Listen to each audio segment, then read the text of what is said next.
And I'm just laying there going like, okay, well, how do I get a job? Like, what am I supposed to do tomorrow? Like, we can't live here anymore because I can't afford this rent. And I had this like moment where this intuition spoke back, or whatever you want to call it. And it was just literally like, well, what if you can? But if you do this as a practice every single day, that's when the magic happens. That's when the roots start to form. That's when you start to change as a human being and you actually become the thing you never thought you could become. Meet Tanya. She opens her laptop, takes a sip of coffee, and she sees it right away. 72 unread emails, and immediately she feels overwhelmed. Audits, quality reviews, follow-ups, family care concerns. Tanya is the quality manager for a provider of pediatric mental health services. And she knows that her work matters. And that's what makes this so hard. Tanya is gifted at solving everyone else's problems. She recognizes patterns, sees what's missing, and creates an action plan. But when it comes to her own life, she feels like she's stuck in a loop. She overthinks everything, second guesses herself. Should I leave? Or should I stay? Should I speak up or hold back? Should I ask for more or be grateful for what I have? She receives little in regards to feedback from leadership. She feels unseen, bored even. It's as if all of her strengths she's just sitting on and they're not being leveraged in a meaningful way. Part of her wants something new, something that would make her feel more alive, more challenged. But a career change means opening a door that she's not sure if she's brave enough to walk through. There's the anxiety of it all, the fear of failure, the fear of trying something new. But there's also the fear of things staying the same. And this isn't about a new job title for Tanya. What she wants is a new vision. She wants more. She wants to feel excited about the impact she's making. Today, I'm speaking with Sarah Centrella, best-selling author, keynote speaker, and executive coach. After rebuilding her life as a single mother from the ground up, Sarah turned that transformation into work that has reached Fortune 500 leaders and audiences all over the world. And I'm excited to hear how Sarah would help someone like Tanya find clarity, to trust her own voice, and move towards a more fulfilling and purposeful life. My name is Jay Abbasi, and welcome to Unstuck. Real people, real stories, real solutions. While the details are changed to protect anonymity, what you just heard is based on a true story of challenges that come up in the real world. And we discuss how to navigate these environments with practical tips to help you get unstuck and build a more fulfilling, impactful, and balanced life and career. So Sarah, you are a best-selling author, you're a keynote speaker, you're executive coach, and I know that there is a story behind what you had to work through earlier in your life to get to where you are now. And I thought that we could kick things off by you telling us that story. Yeah, I mean, really, everything that I do today is because of the implosion of my life and my origin story as it relates to all the work that I do right now. And just real briefly, I'll share a little bit of that because it is the reason why I have kind of stumbled upon, if you will, everything that I teach now. And it all started for me back in 2008. At the time, I was married to my high school sweetheart. We've been together for 16 years. We had 3 little kids, twins that were a year old, and our son was 5. And I'd found out from a text message on his phone that he had been having an affair. when he came home from work one day. And it literally just blew up our entire life. I mean, he was in the shower when I read this text message. We had just gone through the housing bubbles. We had just lost our home in foreclosure. We just had to go through bankruptcy after the twins were born. I had to quit my corporate job in sales to stay home. So it was like worst possible timing for something like this. And I remember I literally went in, turned the water off on the shower. It was like, out you go. And he went, kissed the kids goodbye, and walked out the front door. I mean, the whole thing was 10 minutes from start to finish. It was this just insane bomb drop on your life. And I remember that night I was obviously had been, beside myself. And after the kids were in bed, I was like laying on the hardwood floor and just had been crying for a really long time. And my face is like stuck to the wood. And I'm just sitting there going like, what do I do? How do I do this? This was before social media. So you really just knew the like 40 people that you knew in real life. And I didn't even know a single person who'd been through divorce, let alone anything as scandalous as what was happening to me. And so I felt like I was the only person on the planet going through something like this. And I had literally no money to my name. The bank accounts were in his name. The car was in his name. Obviously, like I said, stay-at-home mom, so no income. And I'm just laying there going like, okay, well, how do I get a job? Like, what am I supposed to do tomorrow? Like, we can't live here anymore because I can't afford this rent. And just all of these things that I just kept on thinking like, I can't. I don't know what to do. I was just so frozen. And I had this like moment where this intuition spoke back or whatever you want to call it. And it was just literally like, well, what if you can?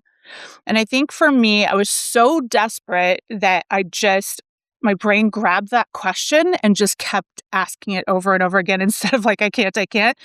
It just kept on saying, well, if you could, what would you do? What would be the first thing you Mm. would do?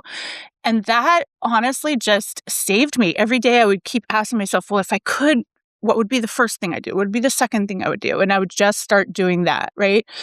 And then after a few months, I finally get a job and finally get a tiny little apartment and I go back to corporate sales, but this time I'm like inside sales, calling for appointments in a tiny little cube. And I'm really just trying to figure out what does this new life look like. I obviously never Mm. imagined being a single mom, raising my kids on my own. And so I thought, well, if I have to like reinvent from scratch, why don't I invent a brand new life? Like, why don't I make this a really good life? And so I just started imagining what I would do if I was successful, like where I would vacation with the kids, what we wanted to do, like what our new life was going to look like. And it turned into my first future board, which behind me you see a board here. And I didn't think it was going to do anything. It made me happy to look at when I was getting rejected all day on my sales calls.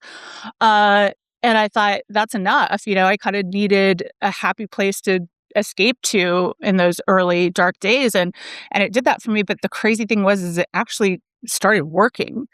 And that was the crazy part. I about a year after he left, like that first board that I made, just started coming to life and my life started dramatically changing. And I thought, oh my God, like, did I do something here? What did I do? And how do I figure this out and just rinse and repeat? So that was the start of everything. Wow. So, okay. When you're saying, just so I'm clear, a Yeah. vision board, it's like literally what's behind you. You have Yes. You pictures can see my there, right? board. Yeah. Right, right. Okay. So you started doing this and you're like, oh, okay, makes me feel better. But then you're like, okay, wait, it's actually yielding results. So since then, I'm curious if you've looked into, okay, how does that actually work? Like Oh, why yeah. why yeah, right? I know That was because my you write first. about it in your book, right? Yeah. Yeah. So why does that work, Sarah? Oh, that was my first. I remember the very first time where I noticed. I had a picture of Times Square on that little board, and this was like I said about a year and a half after the divorce or after he left, and I had gotten a new job. I'd just gotten promoted. We were taking our first trip to New York City. I was going with the CEO for this big trip, and I remember I was like packing up my desk, and all of a sudden I see the picture of New York City like on my desk because I kept these pictures at my desk, and I was like, wait, I put that picture on like before I even had this job. did I have anything to do with what's about to happen right now? And, I was still like trying to make sure the bills were paid. I wasn't making a ton of money, but I was about to like have this week in New York, like all expenses paid, black card, Amex life, and I was like, okay, I feel like I had some role in what is happening here beyond the obvious, right? And on that trip, I was like, I'm going to figure this out. And I honestly started blogging and just like sharing, like, hey, this is what I put up and this is what's happening. And it just went viral. And people were like, wait a second. I made a board like that and nothing ever happened. And I was like, all right, I'm going to figure this out. So yeah, 4 books later, I figured it out. I So didn't what do you figure it think's out the in the first one, but Yeah, what do you think is the difference then, Sarah? Like there are people yeah, who, right, they've tried this and didn't see the yeah. results. And then someone such as yourself, and I have some personal stories too, where I feel like this really did yield results for me. What do you feel are the differences between those who do see something positive come out of it and those who don't see anything come out of it? There's so many. I actually identified 9 different things that I did, like 9-step process that I had done to get these results. But the biggest one, if I trace it right back to the very beginning when I had no idea kind of what I was doing, was that I started visualization. Everyone knows about visualization, how powerful it can be, right? Back then, I didn't know anything about self-help or personal development or growth or anything. So I Hmm. just called it daydreaming. And the images that were on my, cube at the time, they would kind of inspire a daydream. So if I saw a picture of like a beach in my mind as I'm making my calls all day, I'm imagining that I'm in Hawaii with my kids and I'm watching them build sand castles. And so my mind is just kind of like creating this happy place, if you will. And so Mm. now I know that visualization is such an effective way to manifest, if you will, which just means turning a thought into reality, to get that process started. And that's because whenever you can ignite clarity, and anticipation, excitement. So whenever you're kind of like in that space that is creative, that isn't like who, what, when, where, why. Where's my spreadsheet? How do I back that up? You're just in kind of a state of like, hey, possibility. Like this would be really great. That is one of the magic pieces to it. And then another thing that I did that was so different way back then was I had created these kind of visualizations in my mind again to answer questions for me. What did this new life Mm. look like for me? And that was a big difference. I wasn't just like going through magazines and finding random pictures of things. I had first identified what does success look like for me? What's the next version of success? What are the things that I want to accomplish? And what does the next version of my life look like? And then I went on the internet and I found those pictures. And that was the Mm. biggest difference because those pictures were a reflection of my personal, like, customization of what I wanted my future to be like. Every single one of them was very customized and personal to me. And so I've been teaching people now for 15 years to go on Pinterest and find their custom curated future life so they can answer those questions for themselves. And that is the hardest part of all of this is really being honest with yourself and saying, hey, what do I want? And Yeah. what is the next version of me and success look like for me? Yeah. I appreciate the distinction, Sarah, between attempting to live a life that could be someone else's Yeah. dream, which is what you were saying, like the person who starts with the magazine Yeah. and says, "Ooh, that person looks like they're living a great life. Right. I want that for me." It's the wrong approach. Your recommendation is kind of go inside out, which is Yeah. before you even start to think about what pictures or what that vision is, decide what success looks like for you. Yeah, and really define for me, I went through all the areas of my life. I thought, who am I going to be in this new Mm, version? So I really wanted to uplevel myself. I thought I can't just be this, single mom, stay-at-home mom version of myself if I want to rise the corporate ladder. I really had to envision what does this new version look like. And so I defined her in every way. This is what mm. success looks like. This is how she carries herself. This is how people perceive her. And so that helped me step up into that, which was really, really key because at that point in my life, of course I had imposter syndrome, like people talk about, right? And I got a quick promotion at the second job. I went from outside sales to running a new division, our cloud division. We were the first company in our industry to come out with cloud. And I was like, oh my God, what am I doing? And so that visualization, to be able to identify who I wanted to be, what that looked like, how to present myself, helped me step up into her, if that kind of makes sense, rather than getting hung Mm, up on the self-doubt and the self-criticism and all that is what our brains will normally do. I mean, that's what the average person does now. I've been coaching executives for over a decade, and I can confidently say I've never worked with anyone, and I've worked with Fortune 100 executives who doesn't have some version of that self-doubt whenever they're put in a brand new position or in a new environment. And so when you know how to kind of manage that and tap mm, into it, which kind of leads into the second thing that I learned, mindset. Mindset being such a critical component of success. And that was really what I was doing when I was kind of like seeing the visual of what I wanted, but then teaching my brain how to kind of match that so that my addiction mm. also matching that. There's something that you said that got me curious because when you were describing it, you said, "What does how does she think?" Yeah. You went third person. Yeah. Yeah.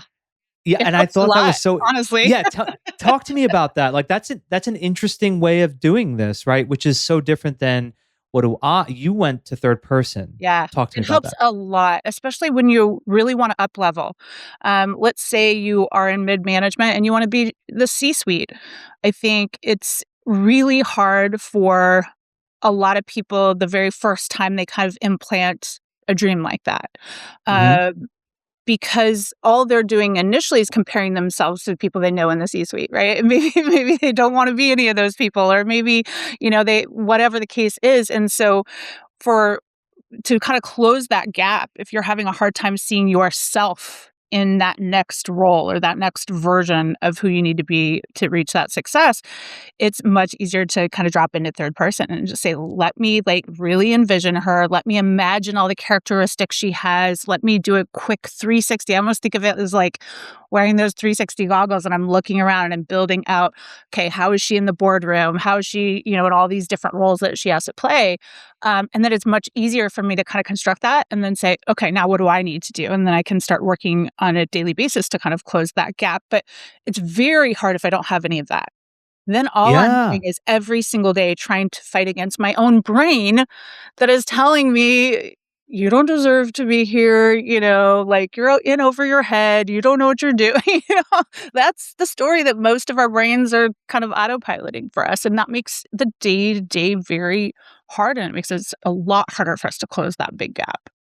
Yeah, I think it's a hack, Sarah. It's a I'm hack. telling you, it Right. absolutely is. It absolutely is. Yeah, because Like, you're hacking your own yep. subconscious, which is like, okay, because if you say, "Well, what do I have to do?" Your subconscious is gonna be like, "Well, you can't do it. Yeah, You look like you haven't done it yet." Right? exactly. But if you say, "Well, what does he or she have to do?" Exactly. Then it quiets the subconscious down because you've moved into third party thinking, Yep. and it's as if you're giving advice for someone else. Exactly. And we all know It's so much it's easier. so yeah, right. It's so much easier to give advice to somebody else than to give advice for yourself. Right. Yeah, it really does. And it helps you to, like you said, like overcome whatever those blocks are that immediately come up as soon as you say, oh, I could do that. Because almost immediately, most people's brains are going to be like, oh, really? Who are you to do that? You really think so? Like, who do you know that's done that? And it's immediately pulling all of this stuff. And for the average person, it will stop them right there. They'll be like, good point. And it's like, what? No, no, no, no, no. Soon as we kind of understand what some of these tools can do and we know how to plug them in and apply them in our life, it's like, oh my gosh, the whole like horizon opens up in this beautiful way. Yeah, yeah. And Sarah, I could go back to my own history of learning about things like Yeah, visualization, and I can tap into the skeptic in me that absolutely. Yep. right. And I know you probably encounter people who are skeptical. Now, if someone is absolutely not open, that's a different conversation. Yeah. But if someone is like, okay, I'm open to it, but I'm skeptical. I'm someone who's a little bit more left brain thinking, where I'm the spreadsheet person. Yeah. How do you work with someone who may have that kind of skepticism to a practice Right. like this? So that's such a good question. And for me, everything that I teach is common sense. I think there's a lot of negative stereotypes on some of this stuff because it did get a really bad rap, honestly. My very first exposure was an Oprah show 20 years ago where they were talking about vision boards with The Secret. And I was like, that's insane. Like, what are they talking about? Like, let me imagine myself in a Mercedes and tomorrow I'll have a Mercedes. Like, get the out of here. You know what I mean? Like, someone speak to me in real language that I understand, And so I think the if I break it all down, and I definitely have worked with some skeptics, and remember, I started as a total skeptic. I just thought Yeah. I was looking at like pretty pictures because it looked better than a boring cube, So like, I never thought in a billion years it was going to work. But if we strip it all down and we look at our real life, okay, everyone on the planet has at some point watched a sporting event, right? We've watched the Super Bowl or something. And most of us know, because we've heard an interview or two with an athlete, that athletes use visualization. They literally, as part of their training, will walk through a play. And in their mind, as the coach is giving them the play, they're seeing the play, they're seeing the other, players do their thing, and then they're imagining the result that they want. That's just part of them being able to execute a play, right? And so then when they go out, their subconscious almost kicks in and their body kicks in, that muscle memory kicks in, and the play happens exactly how they see it, right? It happens all the time. So if we forget about the vision board ideas that we all have in our head or think it's woo-woo or whatever, that is so different than anything I teach. Like, I'm teaching like how the athlete envisions a play, executes the play, right? So Yeah. another way to look at it is anything you've ever accomplished in your life, you actually did visualize it first before it happened. A very simple example is anyone who's ever been married will know that you went through all of that process visualizing the flowers and the location and the outfits and like, you had to, or else none of the vendors would have any idea what you wanted. Same thing building a house, right? If you're going to sit down with your architect and the architects, do you want a 3-story house or do you want a rambler? And you're like, I don't know, you tell me. Like, you had to have some sort of idea, some sort of vision you could communicate in order to execute anything you've ever wanted in your entire life. So this Yeah. is not rocket science, okay? This is just no one is using it to create the blank space of their future, except for Right. high achievers. I mean, super high achievers know this, right? Like, but the average person is living day to day. They're trying to get through today. They're not looking at like, what does 5 years look like from a blank space, and what do I want to create? As soon as you do, you're like, whoa, this is crazy. Yeah. Well, I love the practical way you explain that. What came to my mind was the first iPhone that anyone ever saw was Steve Jobs when he imagined it. Yep, Right? exactly. Yeah, And he imagined it way before any of us saw or even knew of something called an iPhone. And look where it is now. It had to yeah. start with the inception in someone's mind. So if we know that for sure, why are we not And we're leveraging in the it? exact same space right now with AI, right? 2 years ago, no one could have told us, 5 years ago, certainly, what AI was doing and what role it was gonna play in our daily life, right? But someone Right. did. Someone who's been working on that for probably 20 plus years, knew that was on the horizon. So I think once you understand some of these concepts and know how to use them, you're just like, "Oh my god, why wouldn't I?" Right? Like, I want every success hack there is, every life hack there is. I wanna fast track to anything. But I Yeah. think you actually made a really good point a minute ago when you were talking about some of us are kind of natural visionaries, and others are the spreadsheet. And you're dead on. I call them thinkers and dreamers. And Mm. in my last 15 years, I would say it's usually a pretty even split if I'm in a room. Uh, and what I've learned is that we need both skill sets to achieve anything that we want. And anytime that we have achieved something that we wanted, we did actually tap into both skill sets. We just normally will run in kind of either camp, but the people the Steve Jobs of the world, who have been able to execute on massive visions have had both. So they were able to execute and get that plan and be like super detailed in that. But they also were able to tap into a vision that no one else saw initially. And so those are both actually just skill sets.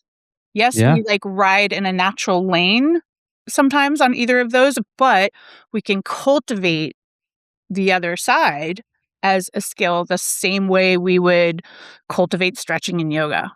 Like your brain Yeah. is so pliable, you can train it to do anything. Yeah. I am with you 100%. And with the Jobs example, if he had that vision and he also had people around him that would do a lot of the 100%. left brain thinking execution. Yep, So he, I'm sure, did some of that himself, but he also surrounded himself with people absolutely. that did the work. I was thinking about that old Jim Carrey quote where he says, "You can't visualize, then go eat a sandwich." I don't know if you Right? ever heard that clip, You right? gotta put in the work.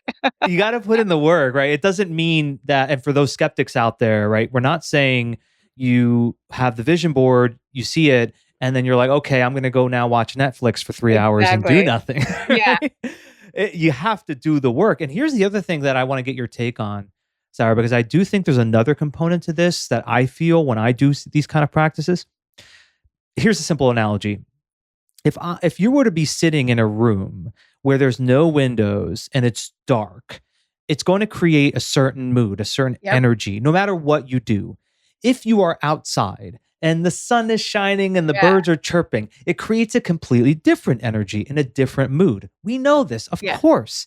Well, that also applies to the photos that you have Yeah. there on your wall, or if you're visualizing in your own mind, if you're creating or seeing that scene, Yeah. you're going to have a different mindset altogether because your environment, even if it's just your internal environment, has shifted into something that's more hopeful, more Right. positive, more energizing. Yeah, you're anticipating that changes are coming. And so I think Right. your point is so important because, again, back in the very beginning when I was just learning this stuff, the concept of working towards it was not out there. And I was like, I'm sorry, but that makes no sense to me whatsoever. And so my first book is actually titled Hustle, Believe, Receive. And that was really anti to the movement at the time that was talking about, oh, you just ask, believe, and you get it. And I'm Ask like, and it is given. I think that's one of the like, books. yeah, I was like, Yeah. bitch, I've No. been asking for a long time and I don't get so like, come on, that doesn't make any sense to me. um, but hustle, I understood. So the difference I think between kind of the future board and old school vision board, and kind of the difference in what I teach is that this board, because it is so customized to what I want, because I've gone through that process of asking myself, right? So it's this kind of architected plan. It's almost like if you were building your dream house and your architect was able to create the mini dream house, and you got to like take it home and have it in your office and show all your friends, like, this is what's happening. They're building this. Like, how cool is that, right? That this creates absolute unshakable motivation for me. So it's almost the Mm. opposite of what people used to think, oh, I just put it on my board and I forget about it and hopefully it happens. It's the opposite. It is the thing that gets me out of bed every morning. It's like, oh, this is coming. So what can I do today to get one step closer? Right? Like, Yeah. this is what I want to live. So what do I got to do today? How do I start working on that? And so there's about 25% of it that I've found that is totally out of our control. And that's typically timing and the exact how something is going to shape up or, you know, um, but the rest of it, that's me. That is me putting in the effort. That is, me making the sales calls if I want to eventually land a client, right? That isn't me just being like, oh, I hope, a client comes knocking on my door. No, I'm Yeah. doing all of those other things. And then that kind of magical component, if you will, is the one that aligns up timing and opportunity and being in the right room at the right time. But all of those things only happen if I've done the base work, the groundwork to make sure that I'm ready in those moments for that opportunity, to take that opportunity. So great point. Absolutely, we're not sitting around waiting for something to happen. We are making Yeah. sure that this is inspiring me to do everything within my power to make sure that it will happen. Yeah, and the whenever somebody tells me, Sarah, "Oh, that person was just lucky," I always get a icky feeling because Right? I mean, there are some rare one in a million scenarios, right? The majority of people, though, that are achieving, they don't have luck randomly. What they had was preparation, and it was met with opportunity. Exactly. And That's when the those 2 definition of things luck in my mind. Y yeah, exactly, when preparation meets Yep. opportunity, because like you said, the timing may not be right, but if you're prepared, when that door opens, you're ready to walk through it. Absolutely. I always say it's get ready to be ready. So whatever it is that is in, and that's what I was doing when I was envisioning her, right?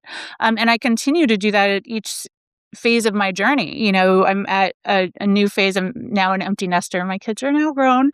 And so I had to do that all over again. What does this next 10 years look like? Like, who is she now? Like, what is she working on and focused on? And okay, now let me build that version of myself. And so I think it's so important to realize, like, you can do that at any point. You never have to kind of feel like, "Oh, my life is stagnant and now what?" I could be really successful and I could still be bored. I could still be, Yeah. like, not challenged. So why let days, weeks, months, years go by like that? Like, let's go back to the drawing board and build out, like, what do I want now? Maybe I got everything Yeah. I wanted 10 years ago, but what do I want now for the next 10? And I think that's a really good opportunity to bring in some of what we learned in Tanya's story, because I think she is exactly there, which is on paper, she seems to be doing well. She has a good job. It's not like she's at risk of losing her job or anything, Right. but she's not feeling fulfilled. Yeah. Where would you start with someone like Tanya?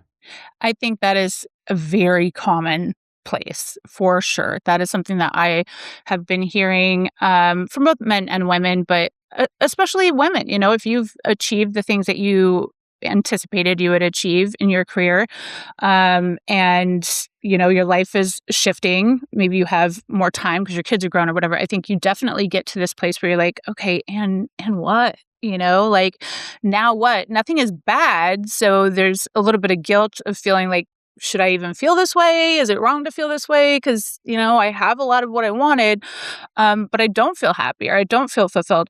And so we go back to dream it as my very first step that I walk every single client through.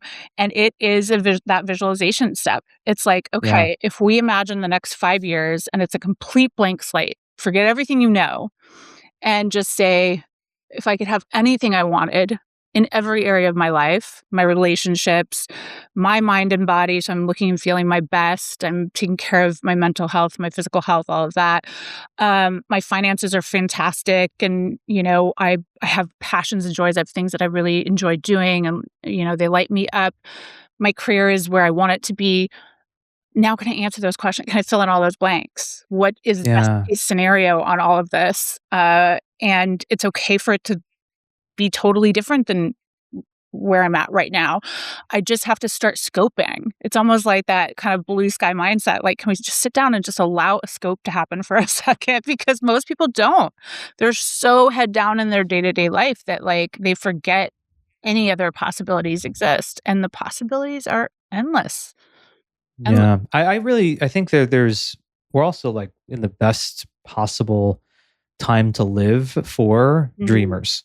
Like, Right? if you think about it, right? Like 200 years ago, you wanted to start a business, like you had to have a building and Yeah. Yeah, you true. need to Right. it was like so much work. And today you if you know what you want, that's where you have to start, right? You can build it if you Yeah, you can have work from just anywhere, whether you work for yourself or most companies. I mean, there's so many different opportunities. It's just most people are very scared to think about any of those things, right? Because then it is scary. It creates a lot of those fear blocks that we were just talking about of like, oh, well, is that crazy? Is that me burning up everything I have? No, we want to be smart about it for sure, but we also want to not limit ourselves because I think we're constantly limiting ourselves all the time and making these little micro decisions that keep us in our box. And what if there wasn't a box? And what if you had a life and you feel amazing in it? and it felt really fulfilling. And you were successful and you were doing all those things. So we have to imagine the scope first, without that, if I go back to the football analogy, what would happen if a team showed up at the Super Bowl and never imagined them winning the Super Bowl? I mean, we've probably watched a few of those games where you're like, "Did you know you were here?" Yeah, right. But never the winning team, right? The winning team, that's Right. all they've talked about since day 1 of training camp a year ago, like every single day. Here's all the different things we're gonna do when we're there. Here's how we're getting there, right? So think of that in your day-to-day life. Most people don't have that. They don't know, there's nothing other than, someday I'm gonna retire, or maybe I'll take a vacation in 3 years, or, there's so much more to life. There's so much. Yeah, I think there's this sense of life's going to happen to me. Mhm. And so I'm just going to hope for things to come for Yes, a lot of people. And you've really shifted that 180 degrees to suggest that no, you can actually create it create it. if you really first get clear on what that looks like. Yeah. Now, how do you work with someone, Sarah, who's caught in overthinking? Because that's Mhm. also in Tanya's story. And I met a lot of people who are the overthinkers of the world.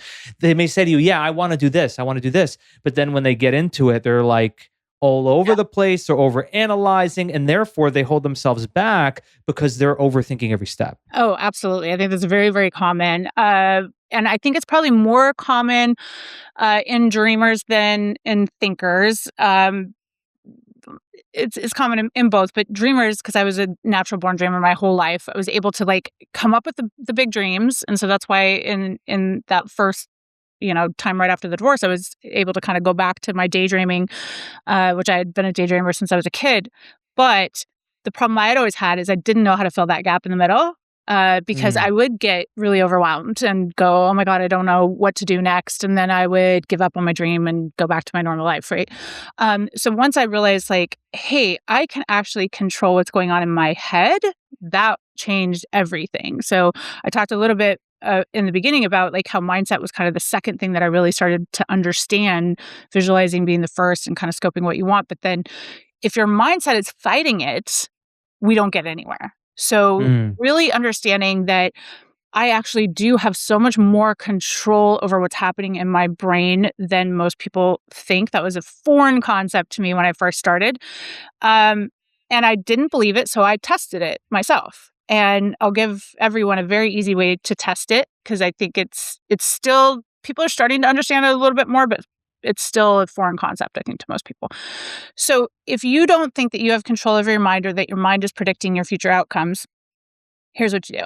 You go to the gym tomorrow, or ride a bike, or do your physical activity, whatever it is. And on the way to the gym, from the time you wake up until you're at your workout, you say, I'm so tired. I feel terrible. I have no energy. God, I don't want to be here. I hate this class. I don't want to be just allow all of those thoughts. Just talk crap, right? See how that workout goes. Let me know. Is that the best workout you've ever had in your whole life, right? And then we just flip the coin on the other side and we say, okay, let me test out the opposite. And so from the time I wake up, I'm like, oh my God, I feel fantastic. I slept so well. I have so much energy. I can't wait till that workout. That workout, I leave it and I feel amazing. When I'm at the workout, I'm like, I'm on fire. This is the best workout I've ever had. I leave on cloud nine, right? I have that. We've all had an amazing workout where we just felt like, whew, right? It just fueled us. It filled us up. We're lit. We have all this now creative juices flowing. That is my thoughts predicting an outcome in real life that I just tested for myself to see if that works. So if it works on something as tangible as my body performance versus not, then it's got to be working in the background on some other stuff, right? Just logic will tell you that. So that's what I did in the beginning. I was like, oh my God, is it sabotaging my success? Is my maybe lack mindset hurting my financial situation? Is me telling myself I look and feel terrible hurting how I'm showing up in a room? And I just started looking at all this stuff and just listening to what my head was saying. And all of a sudden I was like, oh my God, it's saying the opposite of everything I'm actually trying to do. And once I realized that, I was like, oh, A, that's terrible. I don't want my brain to be fighting all the actual effort I'm putting in. So lining those 2 things up is critical. So as soon as you line up the vision, I can do this. I'm becoming successful. I'm learning every day. I'm getting better at this every day. I'm showing up for myself. I'm proud of myself. So if I know how to talk to myself, that actually is now in alignment with what I want versus Mm, fighting it like an anchor, I'm going to get it 10 times faster. I'm going to feel better. My energy is going to be so much higher. And that is the key. Like, yeah. I don't know how to train those thoughts to get in alignment with what I want. I could be working and doing all the right things and get 0 momentum and get 0 opportunities and just nothing is happening. Soon as they come together, that's when you really just start to feel that magic.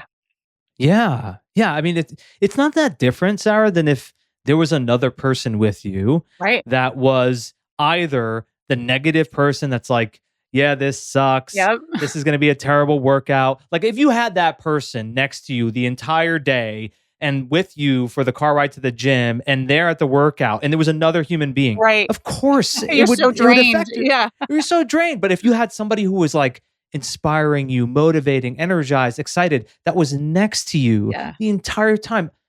Of course, it's common sense. Yeah. That's going to shift your entire energy, your attitude, and you'll have, of course, a better workout. Yeah, and it's crazy. I mean, neuroscience now proves all of this. Back when I started, there wasn't a lot of that.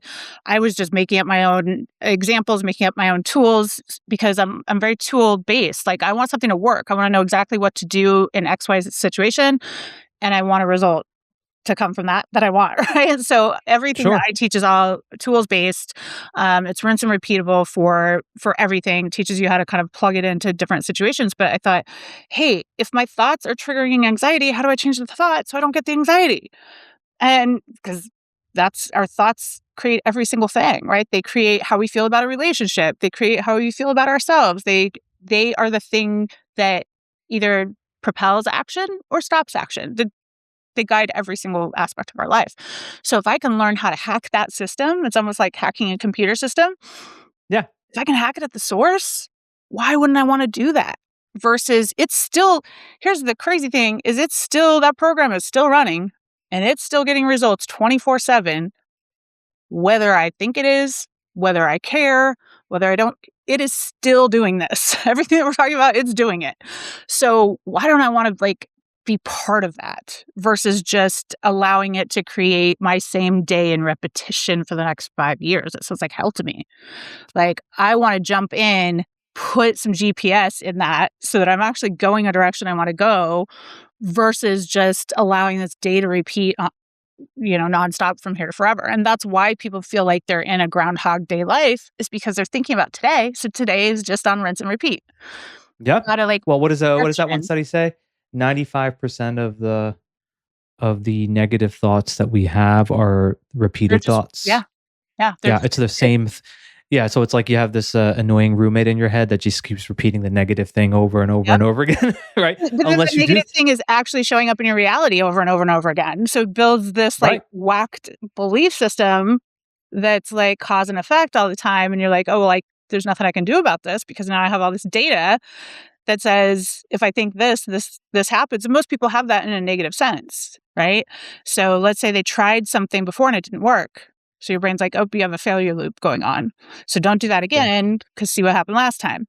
But what they didn't understand is that their thoughts were probably predicting the failure in the first place. So all their actions followed it. So at Right. any point in the game, we can hack any piece of that and start to get a brand new result that we would have just never gotten otherwise. Yeah, It's great. I sometimes when I do one of my talks, I'll ask the audience, I'll say like, "Who here knows somebody who's negative all the time?" And everybody raises their hand. And Right? then I'll be like, "Okay." And then I'll be like, who here okay, that person, do they often have a lot of negative things that end up Yeah. happening in their lives?" And again, everybody raises their hand. So I'm like, so therefore, we all here know someone who is caught in a negative thought cycle and bad things keep happening to them. So Yep. therefore, it is their negative thoughts that are Yeah. creating the negative experience. Yeah. So if you look at that from a methodology standpoint or an equation standpoint, oh, I have to just flip it to the other side and say the opposite has to be true. right? Of So course. if I start thinking not just positive in the way of like toxic positivity, like I'm fine, everything's okay, everything's great. We're not talking about that. We're talking about creating an outcome through those positive thoughts. So if my negative thought before said, don't take that opportunity or don't try that thing because you failed in the past, I now have to continuously, proactively put into my brain as a practice, and I have my clients do this as a practice every day. I have to put into my brain, I am successful. I take opportunities. Opportunities come my way.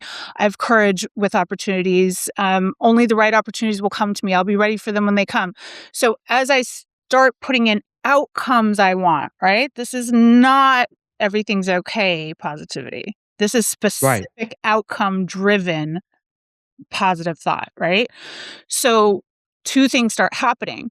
Number one, the negative thought is being stifled over time, right? Because no longer am I giving it space to just grow and mess with my head and create stalled action.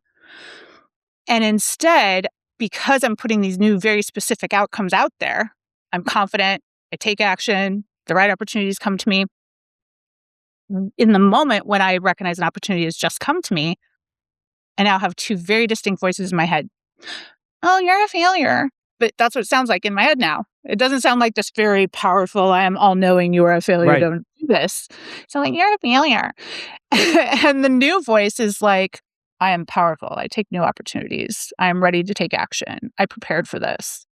Right. Yeah. Well, And so there's then, evidence that comes too yes, when you have the positive outcome. Yeah. 1000%. And now you have a very distinct choice. You're like, well, I already know how that other one went.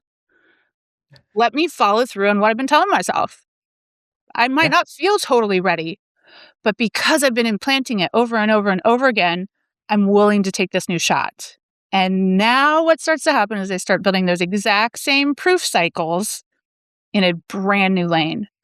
And it's the coolest thing. I can literally become anything I want to be, change any characteristic I don't like about it. Like, it's endless.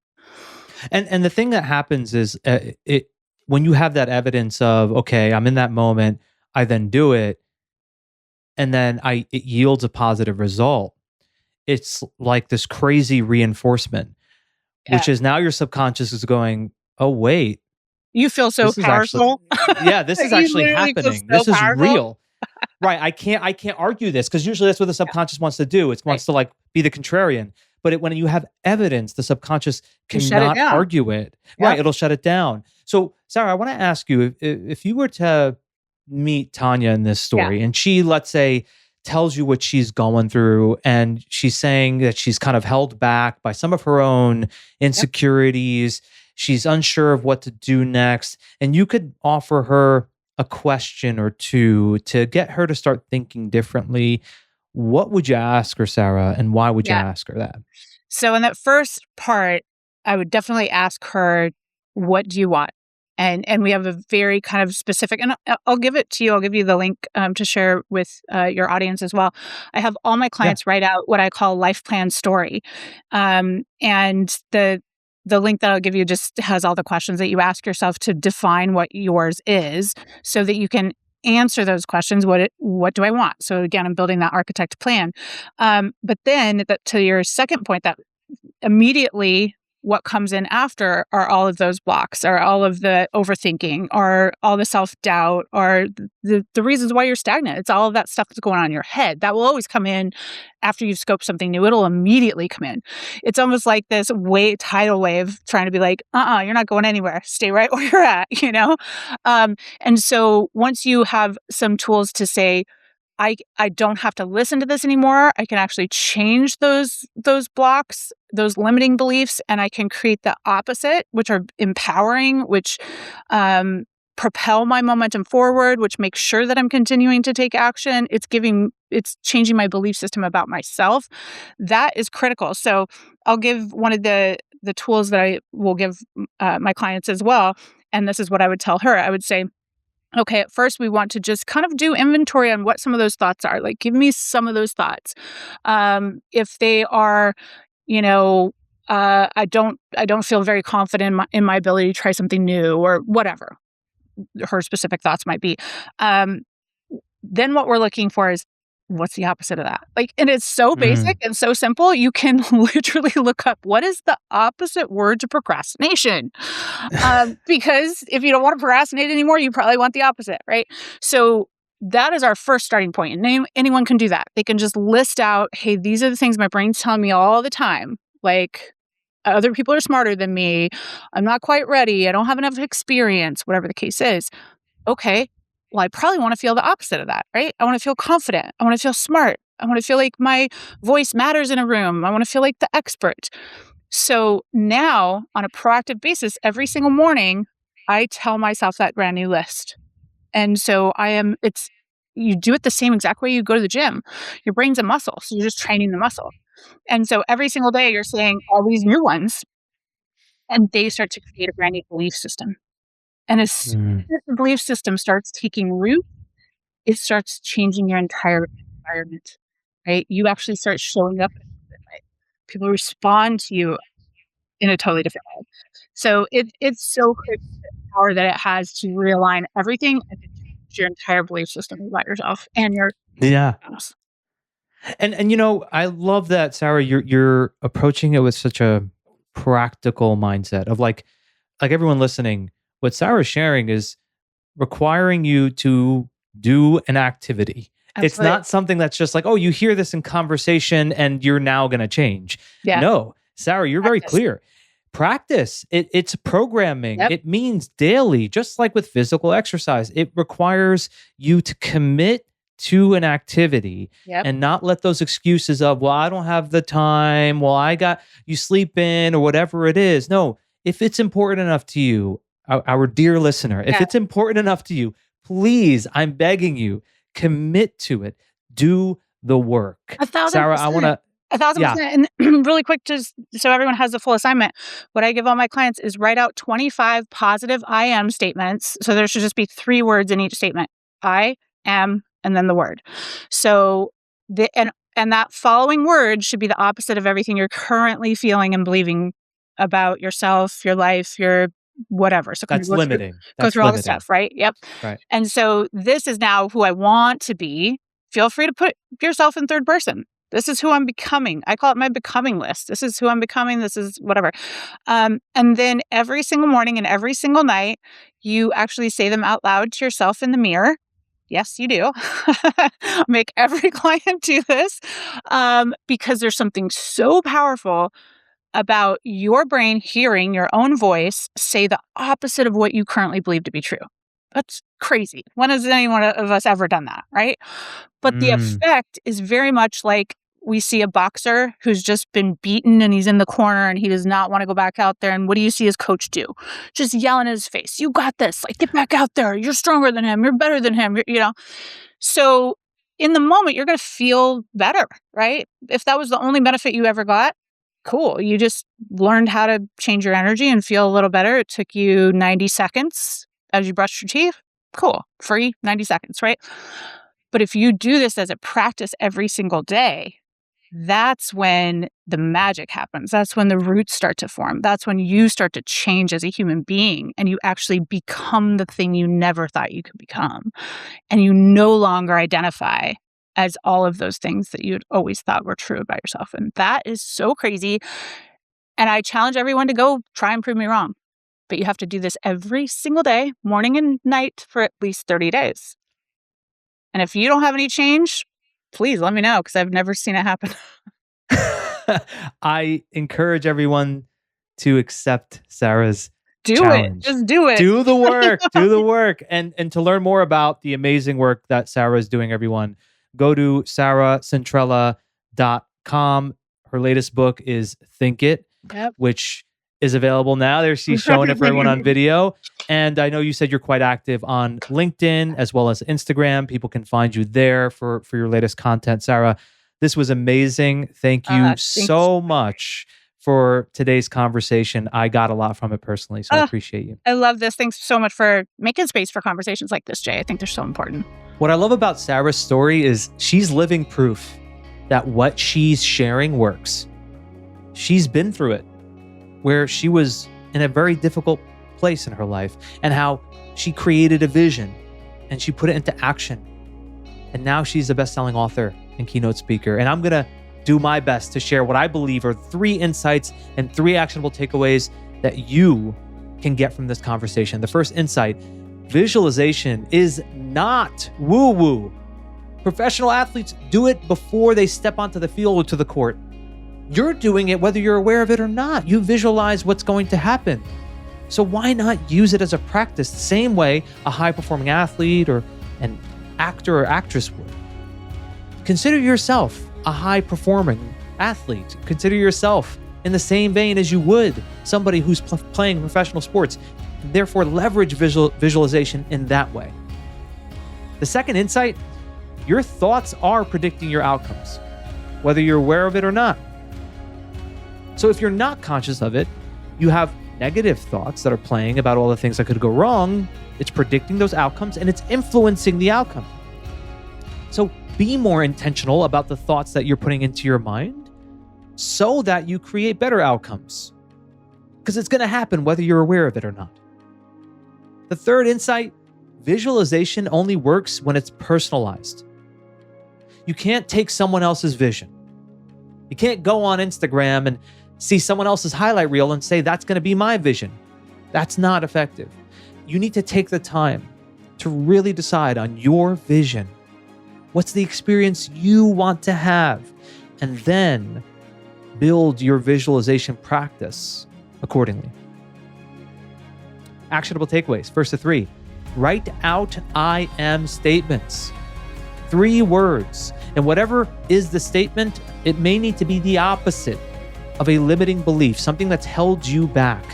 And you say it to yourself daily, every day, in the mirror, looking at yourself every morning, every night before you go to bed. Do this for 30 days straight and you will see a change. Second actionable takeaway: use third person when needed. So if you're struggling to say that this is your vision because there's self-doubt or something, use third person language. So it could be he or she or they, to be able to help you to be able to identify the version of you that you are becoming. It takes the weight of fear or self-doubt. It really removes it when you use third person. I use it all the time. Or second person, sometimes I'll use you or he versus I when I'm attempting to create a vision for myself that maybe I have some limiting beliefs around, but it gets me gradually to put myself into that mindset. Third actionable takeaway: do the gym test. I love that gym test Sarah talked about. Talk negatively to yourself before you go for a workout and notice how you feel. And then talk positively to yourself before and notice the difference. That's going to provide you enough personal evidence, hopefully it will, for you to realize how important it is that you are intentional about what you're saying to yourself, that inner dialogue, and how it's affecting your experience. Join us on Friday's episode.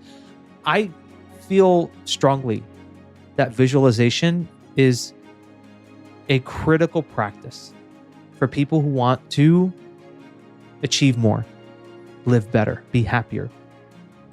I'm going to tell you my story of visualization, how I've found it, ways in which I've seen it work for me. Then I'm going to guide you through my practice, the statements I make, the visions that I put into my own mind, not because I think my way will naturally just work for everyone. What I hope is that you can pull things from the story, pull things from the practice that you can then curate into your own practice so you can continue to push your own limits, so you can live that life that you want, really design it for yourself and see the progress towards it. So don't miss that episode on Friday. And until next time, thank you so much for listening.